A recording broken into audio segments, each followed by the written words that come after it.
They officially had UFC 249, and it wasn't on an effing island, which means it's time for Verbal Tap, the show that proves fighting has been easier from outside the cage since 2012. You heard it here. We've been working remote since Obama was still president. Hallelujah. I'm your host, Kevin. With me, of course, Raph Esparza. I'm going to keep announcing it for the Star-Lord. Esparza. Raph, how are you doing this evening? Kev, can you believe how hard it is to do a show remotely? Man, this pandemic, am I right? What a pain in the ass. You have to get microphones. You have to get things that record things. You have to hit record.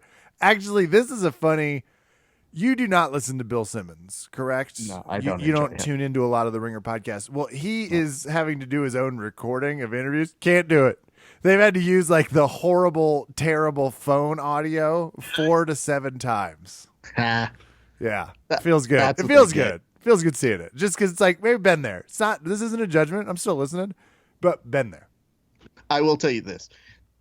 I don't laugh a lot at other people's misfortunes, but if you guys are regular listeners of the Conan O'Brien podcast, when you're done with us here, I would highly suggest you go listen to the first episode in which Conan, Sona, and Gorley are doing their best to make Conan understand how to do the show remotely from his house as they are in their houses. Because as a podcaster, this might be inside baseball. I don't think I've laughed that hard listening to a podcast in some time, because it's so great when they go, well, I did drop down.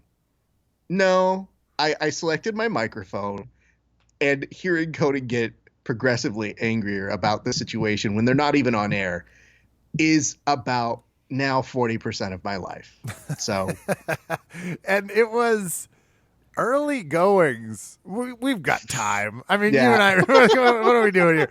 We're during a pandemic. There was one series of fights. You and I did props to you again. You hosted another massively long ride along for the fights. I was along for some of the ride along, enough to make an impact and really maybe get on Tim Kennedy's list. We'll see. I'm slowly finding new jabs, but we'll get to the fights. Before that, though, Raph, 2012, you and I are trying to figure out, remember our most difficult thing? I was using that like SoundCloud. You had to arrange it like the Da Vinci Code, and if the sun hit it, it was off. It was like there was no reason. There was a while where you were recording your audio, I was recording mine. We'd compile after. That sucked. Just because if even a moment of problems happened, and believe me, they did. Because it turns out internet calling has gotten much better in 2020 than it was in 2014, per se. 2014 only had 3 megabytes that they gave out to an entire city of Los Angeles. And you had to see if somebody was using it at that time. And what you kids forget is Kevin and I come from the era of when we first started the show, hosting multiple people at once. So there would be 2 to 3 guests on at a time, which I don't know if you guys know what it's like to arrange people who don't like using calendars. Can be difficult. So yeah, no, we've come from a different time and place. And Kev, that's the beauty of doing the show for so long, because when all these children are interviewing all these people, they're like, we're interviewing this guy. And it's like, Third show, that was us. Yep. And I know for a fact it took you 2 to 4 days to get that interview in the can, because if I know that fighter like I know that fighter, they rescheduled a few times. And it never ends, because unfortunately, good segue, Craig is not back with us today. However, back. Children, no. He's currently in zoning. He doesn't feel well, has a staph infection, came down with a real case of the Keenans. It just goes to show, kids, you can do the show for close to 8 years. Not much changes. So we will be welcoming Craig back. If you were tuning in to hear him, I'm very sorry. I think we're usually pretty forthcoming if a guest is here. But Craig will be back, Lord willing, after Submission Underground later this month, in which, as we previewed last week, he will be taking on Wagner Hocha. So there you have it.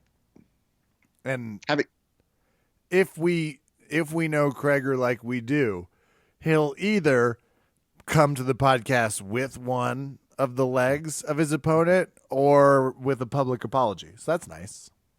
We kind He of know what to has expect. said he hopes it's not an apology tour. So, let's hope for the best.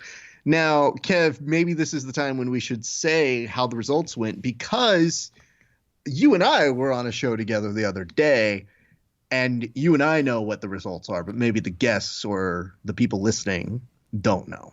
Yeah, Kevin the Vaccines versus the Craig Leg Reaper was a feisty contest, back and forth all night. If you were watching, it wasn't all that dissimilar to the incredible battle that Sam Alvey had with Exhaustion and Span. It was mimicked in that, back and forth, back and forth. Ultimately, Craig had 8 of 11 fights correct, Raf, which is unbelievable. Just what a run. And I would say on any normal night, more than enough to get Craig the Vinny Award. Sadly, this was no normal night. He was up against a foe neither time nor strategy can vest. He came into Game of Thrones season 3. He walked into Seinfeld in 94. We're talking Costanza before he did anything else. I scored 9 fights correct, whipping that Australian ass, giving him a real ADCC semifinals treatment that he's used to. And now he owes me a PSA that it's called a verbal tap and not a verbal submission. Do you think that that's part of the reason why he didn't come on this week? I wouldn't. Yeah, I do. I do think it. He's one of those. I'm all Craig Jones. I'm not paying attention. I don't know why it's British. But he immediately knows the score. He has all this stuff written down. He just acts aloof. That's an act. It's a persona. Yeah. Here he is avoiding me on the highest stage. Verbal Tap MMA Comedy Podcast post-fight recap. Man, truly a shame. I would say this, though. Do you feel proud of yourself? Like, Kev, let's be honest. You and I, we're never going to win ADCC things. We're not even going to win, like, most congeniality of all jiu-jitsu. Never. Okay, fine. Point taken. So it's times like this that I guess I'm only slightly sad that you didn't bet him his silver medal from ADCC, but his silver medal against I will get him a Banff belt would have been a fun high stakes ignore the money vote. Yeah. Damn, man. Could you imagine though, if you did have that medal and you would wear that silver medal at all times? Oh, and if I wasn't wearing it, I would definitely take it to the tattoo shop and be like, I want you to tattoo like it's on. I want you to do an outline like a child would with their hand. That is what I want. I want an exact imprint so people know.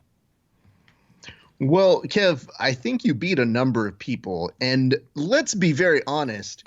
You beat a lot of people on our Instagram because we put up some surveys to ask people what they thought the winners would be in respective fights. And do you know the batting average for the people who listen to this show or who watch us on Instagram? I did get to see these. I don't know what it is aggregate, but we definitely showed these on air. So thank you so much for participating and now being the source of our roasting. Yeah, I don't know that they'll do it again next time, knowing what they know, what I do here, but they average 36%. Oh, me likey that. It's not as easy as it looks. You know, when the lights are shining bright, you got to pick those fights. That's my motto. I'm just saying it's a little disappointing. That's like Kev over under Kevin 2015 when he lost his way. But then he found his way back, and now 9 out of 11, Kev. That's a huge batting record. Thank you. I've been watching The Masked Singer. I really resisted it, but one thing that Robin Thicke does, author of Blurred Lines, for those of you that are like, who's that? It's one catchy song. He does this thing where he just starts clapping, even for himself. They'll be like, Grammy Award-winning Robin Thicke. He's like, thank you. But it's also how he gives feedback. He's like, that was an adequate performance, and you did sing a song. Thank you. So, thank you. 9 out of 11. Yachts, Robin Thicke clap, Kevin's out. It's like a new mic drop. I'm going to start using that more. Robin Thicke clap. So, Raph, you're the only one I can use it with, sadly. So be prepared for it a lot. Can I ask for a receipt? Cannot. Can I push? This is not a conversation. This was a warning. Gross. Well, you do deserve it. It was a hard night of fights to predict because. Want to get to him? Let's start go up through. top. Well, I was called an idiot for picking Ferguson by one of my friends who won a good amount of money on Gaethje because he was like, Destiny was never going to let us have Khabib Ferguson. This was the lock of the night. How did I miss it? Was that me? Was that your friend? Was that me that you're talking about? You were not specifically the one that called me an idiot for this, though you might have. I don't remember calling you an idiot. I just remembered saying, I think the reason that, and the only reason that I could see Gaethje winning in my head from a very simple standpoint was fate will not allow us to see it. Like, that was my language. You did post it. You then proved it on air Saturday while a young, I actually don't remember which of the three goons made that comment. Doesn't matter. All the same. That's why we keep them at Jay's. That is actually super helpful. Josh, Jake, and Jordan. It's so great. It's just like, Josh, Jake, Jordan, get over here. Thing number one. Thing number two. Thing number three. And they're all so, well, two of them are helpful. This was brutal and I heard some recaps, and I did go back and this sounds weird, but listen to the fights. This one, I now side very differently with the referees, and not having an audience inside really let you hear people get punched hard. You could kind of hear even the commentary live, which you and I have had that happen before. It happens at jiu-jitsu competitions all the time. The fighters can absolutely sometimes hear you. It's very uncomfortable because you're trying to give you don't want to give them constructive criticisms. You just want to give mild, hey, it looks like he's getting this. And so that was super interesting. But this fight was one where it was like, oh, I'm not sure I can listen to this anymore. Ferguson with an orbital fracture, though, we throw that out like candy. Never forget. And Gaethje's got the interim belt. Raph, interim belts. They are a thing. They happen here. What were your thoughts? Do we see Khabib now enter in? Connor is trying to do something on Twitter, and none of us really know what it is. He's just trying to drum up interest. Khabib's like, the McGregors? Connor's trying to insert his way back into all of this somehow. And everybody now is just like, dude, no. No one cares right now. Go somewhere else. Khabib is roasting him. Gaethje has made it pretty clear he wants Khabib, and has even said it looks like an uphill battle. But the last time he said that, he beat Ferguson. Like, he was saying, dude, I'm scared of this fight, but that's what excites me, so I got to do it. And clearly, he was feeling himself, dude. He looked light and breezy in between rounds. One thing I would want to maybe discuss with you that I sent you a video of was a certain third round strategy by a certain head of 10th Planet. I didn't see Ed's Braj giving out advice. How did I miss this? Oh, man, Kev, I sent this out to you guys, and it hurt. I'm sending this now to you your way. I'm willing to take a few seconds to let the broadcast hold. Well, this is amazing. You're obviously referencing Eddie Bravo for those not in the grappling as awareness. If you're more the tap out milieu, if you're a 6 to 8 pay-per-viewer, right? This is always fun because we don't always get these little clips of behind the scenes, and everybody's just been accidentally releasing them because, well, I think we referenced up at the top of the podcast, this recording stuff is really difficult. At times it could be even more tough to accomplish. So I think is it the That's Rough video that you posted in here? I think that's the one. Yeah. Okay. Go ahead and pull that one up if you wouldn't mind listening to it in the privacy of your own ears. Oh, privacy? Oh, you can play it.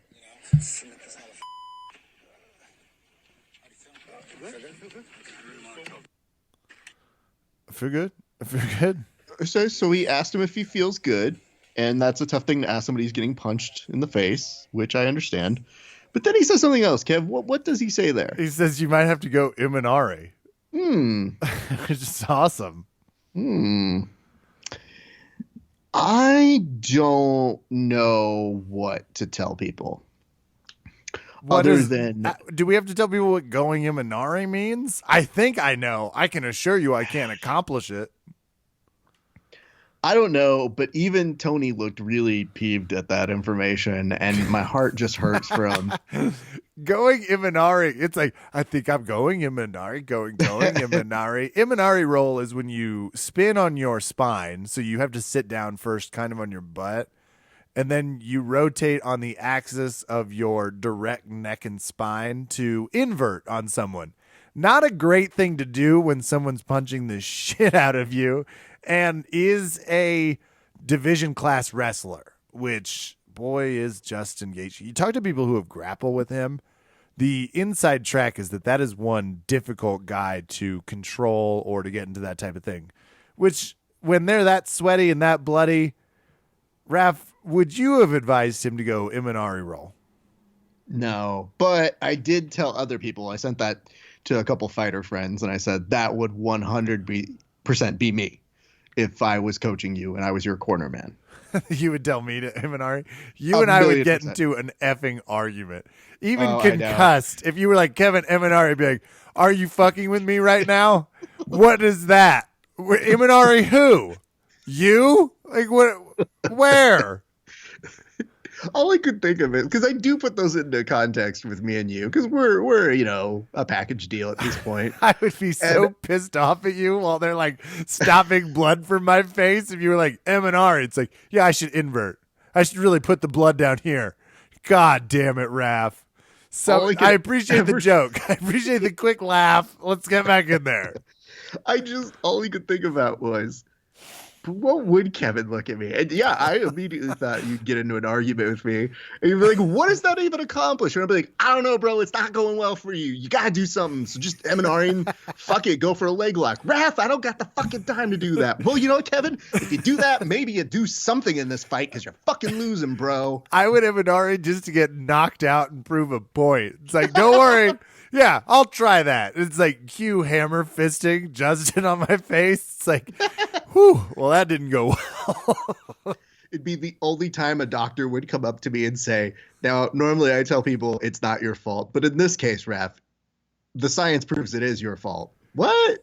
No. Cue to a talking head of you being like, look, I'm an advice giver. I can't be held responsible. Cue to me just icing my face. Upset. So, yeah, that was something that we didn't hear on the broadcast the other day, and it's sad. But Tony Ferguson definitely went out there. It was a fun fight.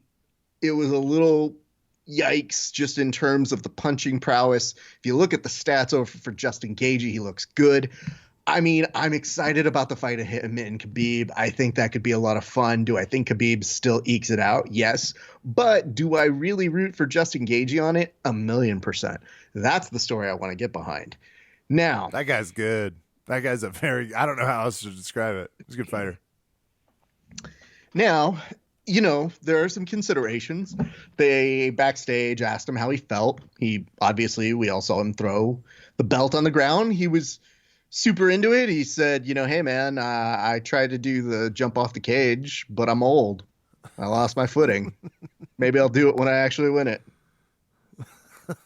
He's not old, but I love it. Yeah.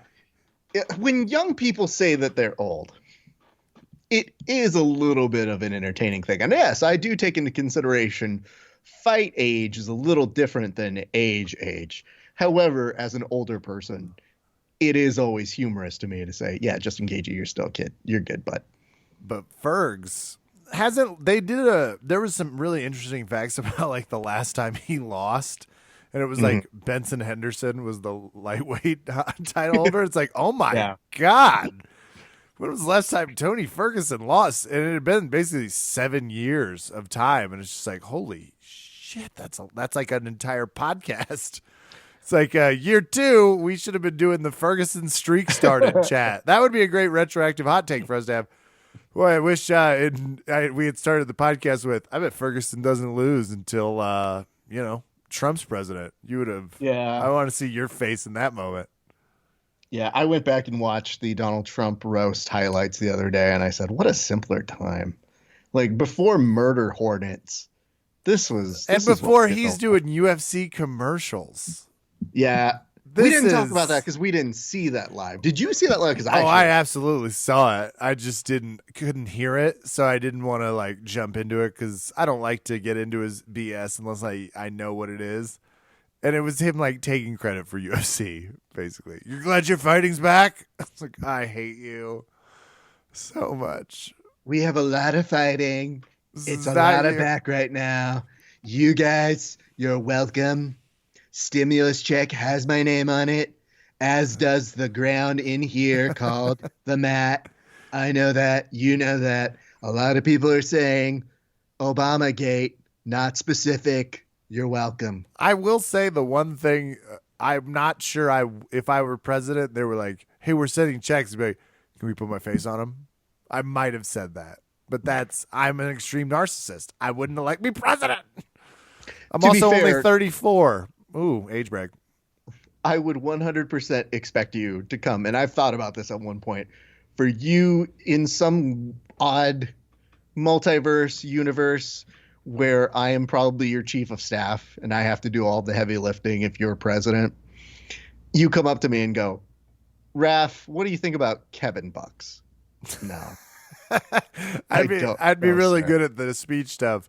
I'd be less good at the like, can we balance the budget stuff? It's like, oh my God, Raph.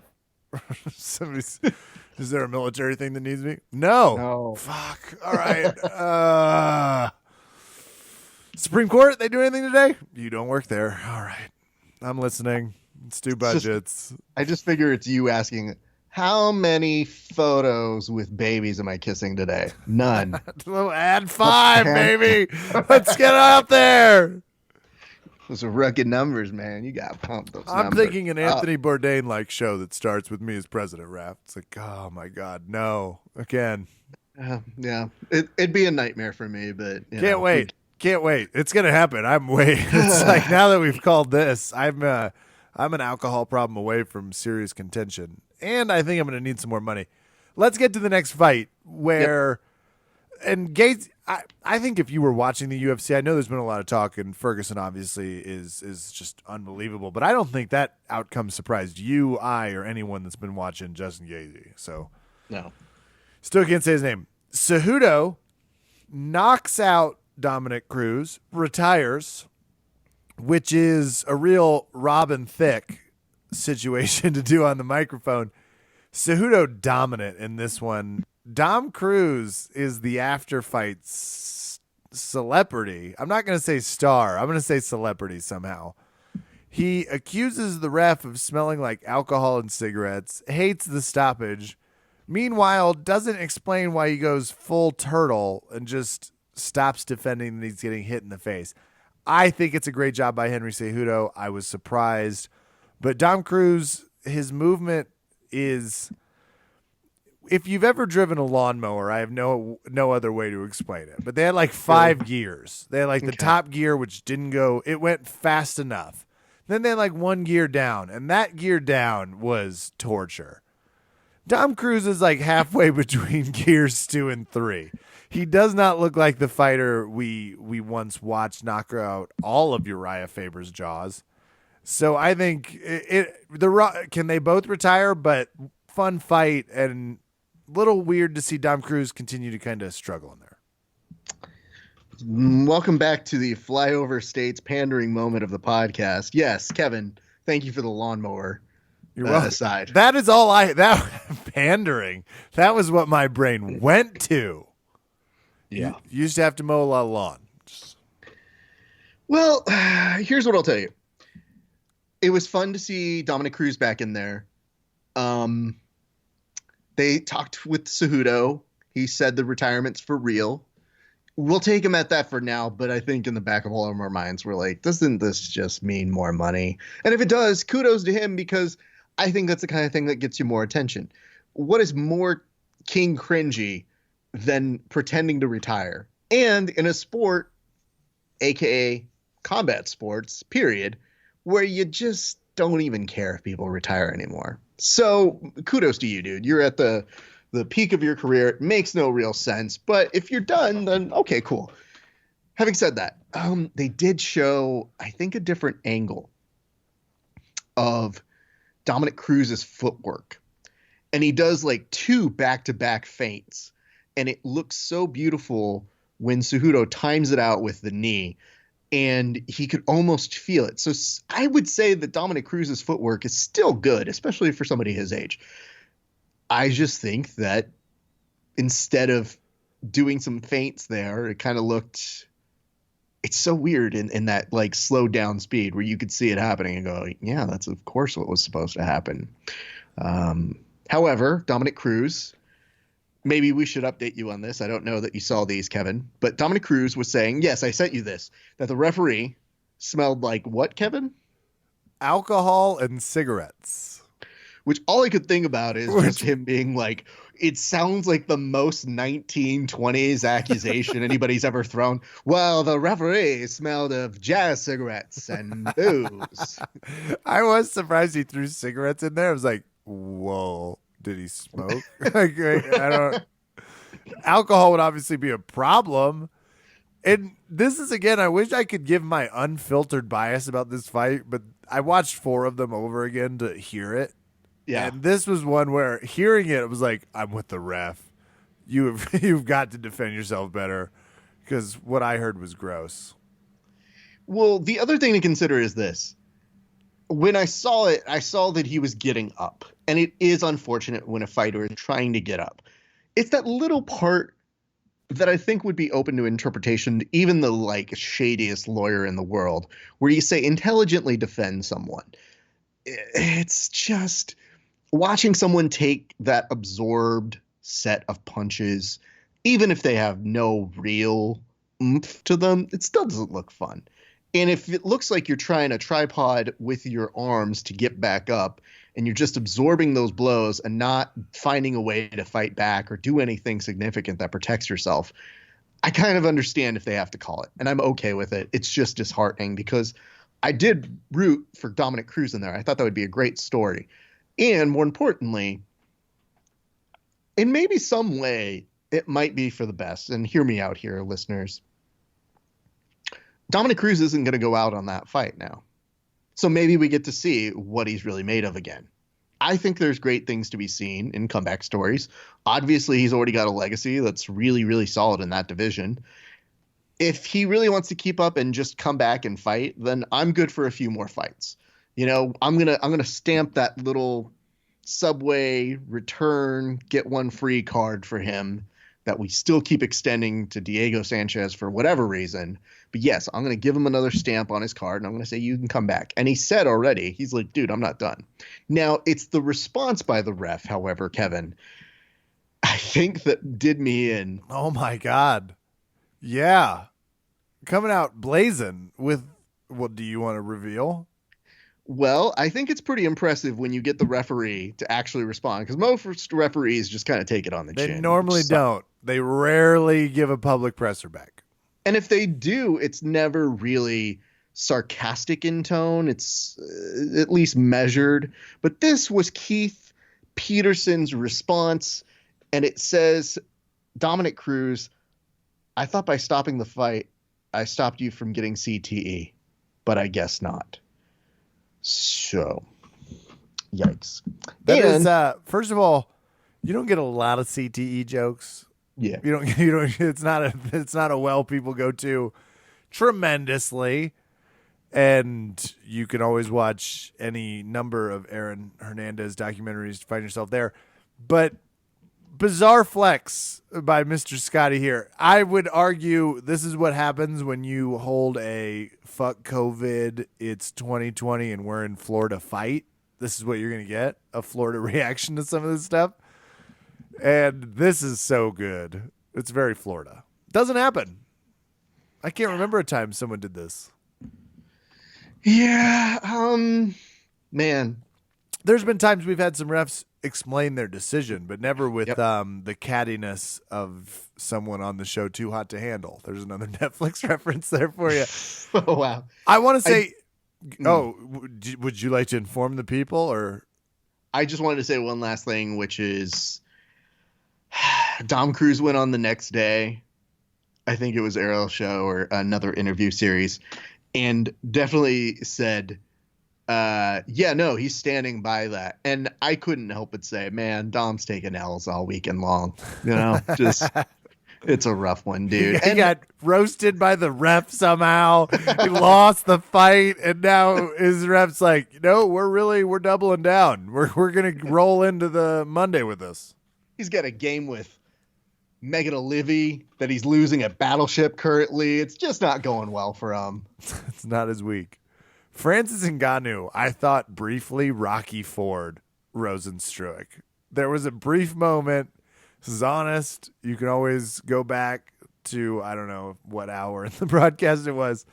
I thought Ngannou had killed him. I was mildly worried just from, it's the same way I felt when Uriah Hall kicked Sella. It's the same way I felt multiple times when Anderson Silva would put someone on the mat with his foot. There was just a brief moment where I was like, uh-oh. Yeah. And it didn't help hearing it. I will tell you that.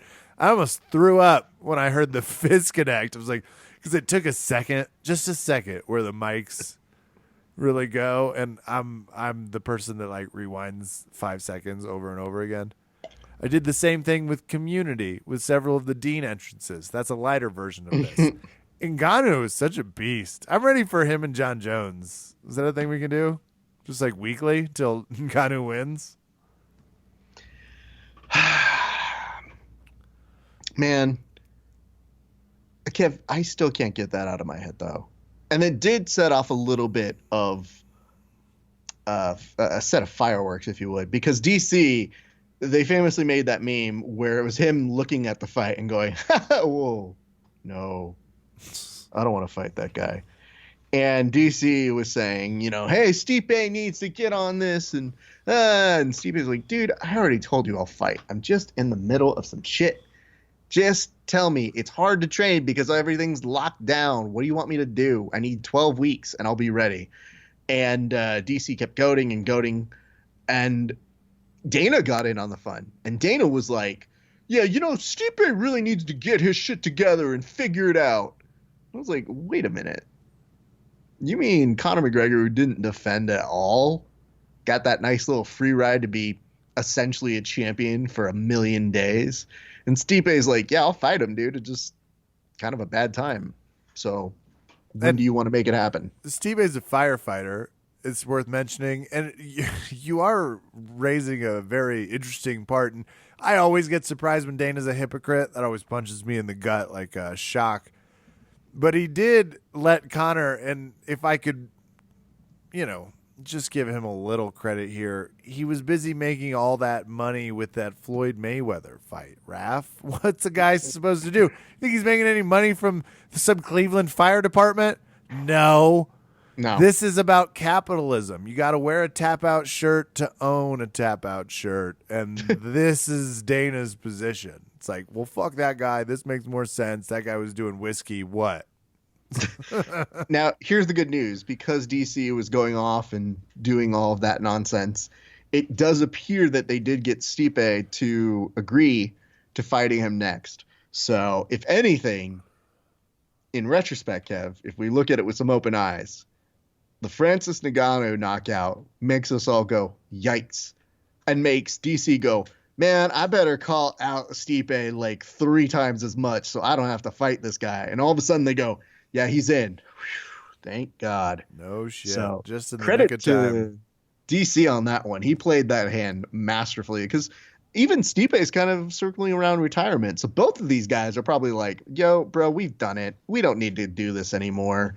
Let this guy come and beat for a title that either of us are going to be done with at that time.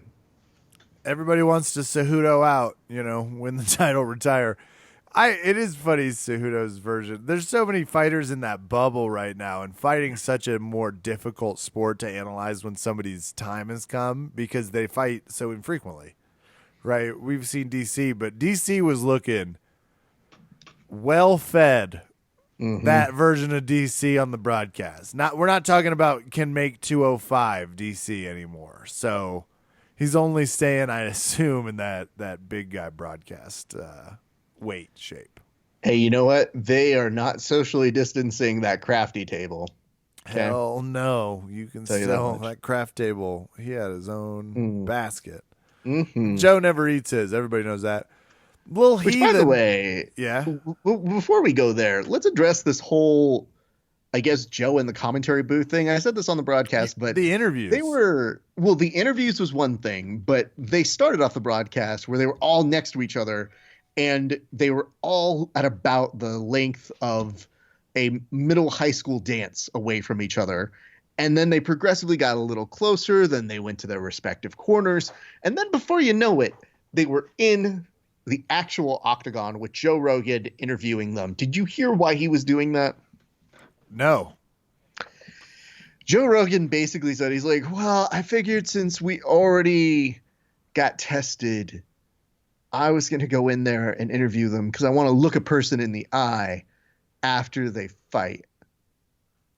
I don't want to do it remotely. It's such a good flex by him. I don't care really what his motives were, but I'll tell you what I was expecting. I was expecting to see the fighter with the headset on and Joe with the headset on. And there's so much time in between those fights. I was like, this might not be a bad time to just, hey, Joe, go podcast in between these with these fighters. Like, just go do your thing. They didn't do any of that. They just sent him into the cage. And I did like, there was a lot of social media blowback, obviously, but there's a lot of, you can find social media blowback for anything. But it did seem like they were kind of trying to create it like, oh, people were so offended. They really were not. Everyone's like, nope, that checks out perfectly. No one bought this fight that doesn't know Joe Rogan's walking in that cage to kiss people, lick some blood, say he tasted the blood from Ferguson's brow.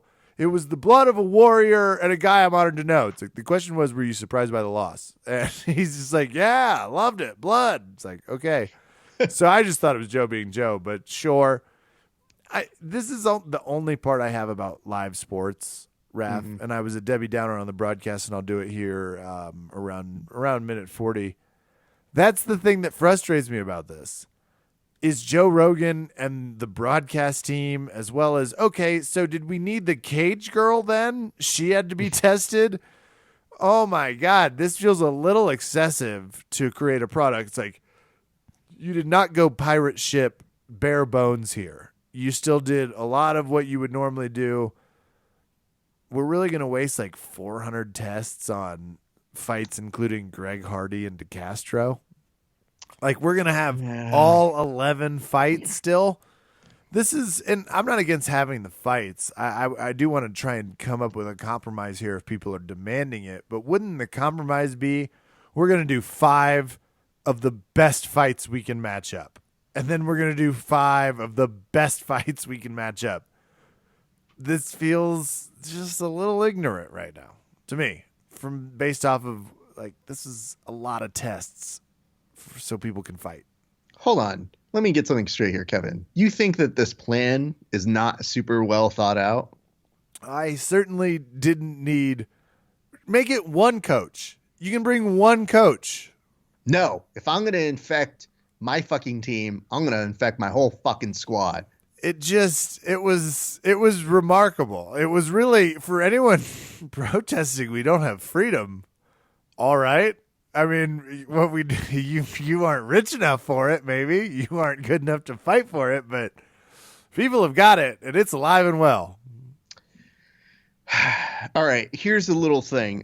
There was a lot to talk about in this one because there was a lot that was nice to see. Like, in any other circumstance other than one of the trash president, it's kind of nice to have the president watching, so great. Yeah, it was in. I was like, damn it. This is like when Obama used to pick the NCAA tournament. It would have been nice if he popped in to be like, no, I'm for Donald Cerrone. And I'll tell you why. The guy has unbelievable guts. And that would have been amazing. First of all, look, you got to give it to to Donald Cerrone. No, not a fan of mine, but I'm a fan of his. And hey, listen, you don't just get kicked in the liver. I told Michelle once, got kicked in the liver, didn't eat for 3 days. That's a true story. Yeah, great. Okay, whatever. But These Kev, guys are fighters. the He just always weirdest, ends on them.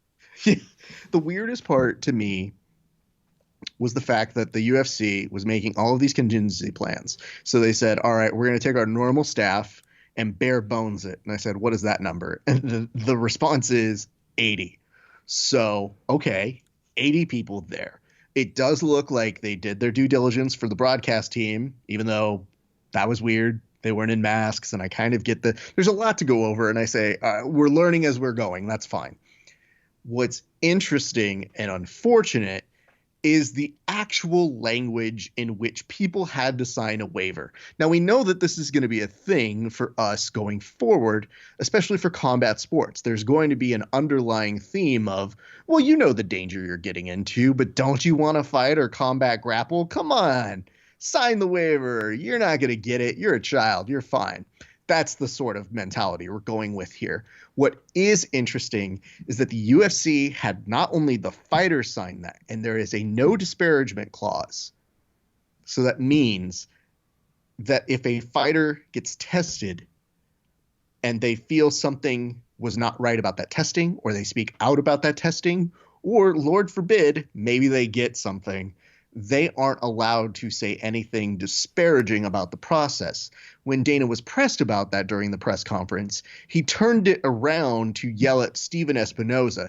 Now, Steven Espinoza is connected with Showtime, and I undoubtedly believe there is always going to be bad blood amongst promoters. But the real question that was underlying it was, is it true? And is there something there? In that press conference, Dana White said, no, listen, there's a non-disparagement contract, which basically says as a clause, and if you're a lawyer, and I guess that guy is, so fuck him, you just, you could say whatever you want if it's true. There's nothing that says, you can't say anything about it. And if you read it really closely, I'm not sure that's the case. I mean, I read it. I read the breakdown of it. I sent you the one from Bloody Elbow. It's concerning. But Kev, fighters weren't the only ones who signed it. Also the staff and also the media, which puts the media into a particularly interesting predicament, which means the people who attended and were covering it couldn't even ask the questions about it. You saw how he reacted, and it seemed to look like, well, you fucking signed a waiver, dummy. Why the fuck are you asking this kind of look on his face? But even if you afford Dana White the ability to say, okay, maybe we're all just being a little too on edge about that sort of a thing, it's a valid question to be asking. And it is one that a number of other athletes who are fighting a number of trolls who are saying, hey, you athlete coverage media guys, you fucking don't want the sport to succeed. It's like all of us sitting at home want to watch fights. It's the question of, given what we're dealing with, how are we making this fair, safe, and at the very least, minimally okay for them to go forward? Because the interesting part is, if Jacare can get that shit, it might have some bad blowback for the rest of these gyms who are doing their damnedest to get out in front of the lines and try and get their gyms back open. So, yeah, it's nice being first. It's some good bragging rights, although Vince did it first. However, if you fuck it up, then we're going to look like clown shoes compared to fucking the NBA and the NFL's response. Because they would have something prepared. And I don't think it would be uncommon for them to maybe even have something of that language. But it did give us a hint of going forward the fucking crazy we are in for on both a large level of sports and a smaller one. That is going to be the fun part. And the UFC is lucky because this is how these fighters train. They train with no one. They have always, this is more like stand-up comedy than basketball and professional anything else is. A lot of these fighters spent early days fighting for maybe 5 of their friends, if at best. So they're a little bit more used to this. Other sports will not be, which will kind of be an interesting subpart. But to your point, everybody take a deep breath with the success of the UFC. Just let them get through 2 events before you give them too much credit. That's our experience. They are waiting to fuck this up as soon as they possibly can. Hey, and you know what? Dana was even saying, he's like, we're going to learn and we'll see what happens. And I hope so. I hope tomorrow we see a completely different sort of vibe. I don't know that I feel strongly we will. So far, we've heard nothing in terms of, hold on, knock on wood. We've heard nothing in terms of tests that have come back that are bad. So, all those guys are getting tested and, it's a fucking headache, but it's one that you take on if you're going to do something like this on a major level. And like I said, if the whole point is to have bragging rights and to get us back to normal, dope. We applaud you for being that. But be thorough, be honest with it. And for those of you guys who are watching it, know that when you potentially, if you're a gym owner or you have a gym that you go to, that might be the way forward, is that waiver sort of language is going to be interesting to look at. And you really do have to ask yourself, what is the acceptable language? And if you're a gym owner, you have to say, well, what is going to protect you? So we suggest not starting yours with dear fucking dummy. That was a Dana White thing. He gets away with it. You don't. Can I clip through the rest of these fights? Absolutely. I feel like we've done several decisions away from. So Jeremy Little Heathen Stephens gets elbow KO'd by the Calvin Cater, who is one hell of a KO'er. Give that a shout out. We love Little Heathen. He's been fighting for 7 centuries. 28-18, Raph. 28 and 18. That's an impressive. Calvin Cater's 21-4, so no slouch himself, but that's a shit ton of fights. 36, 46 fights. Impressive. Greg Hardy gets a decision over a injured foot De Castro, who showed up. I wish they had tested for ankle problems. You know what I mean, Rep? No. Nope. Gave him the COVID test, even though he had a effing torn. These are the types of women's like, you didn't do your due diligence. You brought an injured fighter in. He might have injured it while he was training, but we'll see. That remains good to be news. seen. With Greg Hardy, though, he says he's ready to fight in 2 weeks at Fight Island if he needs to. Oh, Greg, we know, buddy. Everybody, you're free to keep announcing it, but we are aware. The Pettis-Cerrone fight was a good one. Pettis gets the decision. We disagreed with that collectively. I don't know if it was just the bourbon, but I thought Cerrone won that fight. Oleinik threw punches. Everybody was confused, including Fabricio Verdum, who lost a split decision. I rode the Esparza name to Victory Town. She gets a split decision over the karate hottie, Michelle Watterson. Nice Chica. This was a fun fight, too. Those two normally, it was a little, I will critique them, but they're both so flexible and bounced. They just fight off each other. That weight class is always difficult to submit or finish people. Luque injures our friend Nico Price aggressively. Not that Nico Price is aware. He was like, what? The doctor made him stop, not his own skull visibility. Mitchell might be the big undercard winner of the night. In a night where Ngannou and Justin Gaethje really shined, Mitchell is a effing beast. He wins a easily unanimous decision by just trying to twister people all night long. That would be more fun advice to hear from Eddie Braj, because there's a guy that could actually, Imanari someone. Span gets the win over our friend Smiling Sam Alvey. The split decision, Raph, do you think this was all because Smiling Sam Alvey put on a little show in the last 2 minutes? Yeah, but even then, I thought we were pretty on the Ryan Span train on that one. I think we saw how that was playing out. It was a 28-29 versus the other two refs that saw it 29-28. So nothing you can complain about too much there. I thought the only real argument, I thought Pettis and Cerrone was a little bit of a decision shocker. Otherwise, a blast night of fights. It is good to see live sports. Mm-hmm. And again, tomorrow there's going to be more, or I guess if you're listening to this today or in the future, there will be some UFC fights. We're going to get the band back together tomorrow night. It'll be fun. It is for fight night. I'll spare you the agony of previewing it fully, but it is Smith versus Teixeira, which on paper sounds like, yeah, good enough fun. Why not? But more importantly, Drew Dober's on that one. Ricky Simone is on that one. The main Mhm. card. Absolutely. So we're very pleased. And Andrei Arlovsky's on there. Michael Johnson's on this one. So, it'll be a good time for everybody involved. So anyway, that's kind of what we've got going on. And Kev, I have to commend you, man. That was a huge win that you had against Craig Jones. I don't know that it was a blowout, but it was huge. Not all victories can be as substantial as others, but when I feel that, I quote one Vin Diesel in Fast and the Furious. It don't matter if you win by an inch or a mile. Winning's winning. Dom Toretto. It is great that you mentioned that because I have the results for the Rocky versus Demolition Man movie podcast. Whose Stallone is better? Yes. And with 27% of the vote, Demolition Man is not your winner. That's ridiculous. This is just you rigging it. You probably colluded with the Russians, you and the NRA. Listen. You're both signing up bot accounts to vote on this stuff. I've seen it 100 times. Anytime you're getting your news from memes, you're a part of Raph's schemes. Didn't mean to rhyme that. That did not help my point that it rhymed.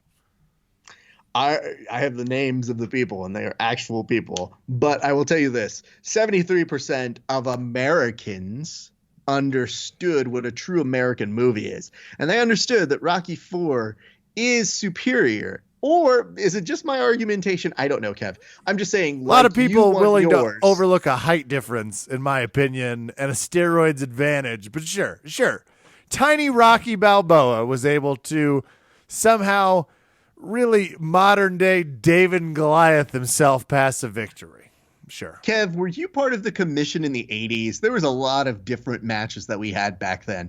And I argue if they hadn't have fought, maybe we wouldn't have had a UFC. Have you ever thought about your irresponsible language that you say about that movie? But we got Demolition Man 2 out of it. So it's not a complete loss. We'll call this one a tie. But more me winning. But yes, you got something too. It's like a silver medal. Tune into our previous movie pod if you want to get in on this action. It's kind of like you're the Craig Jones of this podcast. Yeah. I feel already prettier and dumber as you say it. Raph, that's going to do it for us tonight here at Verbal Tap. I am Kevin. Thank you for listening. Good night and good fight.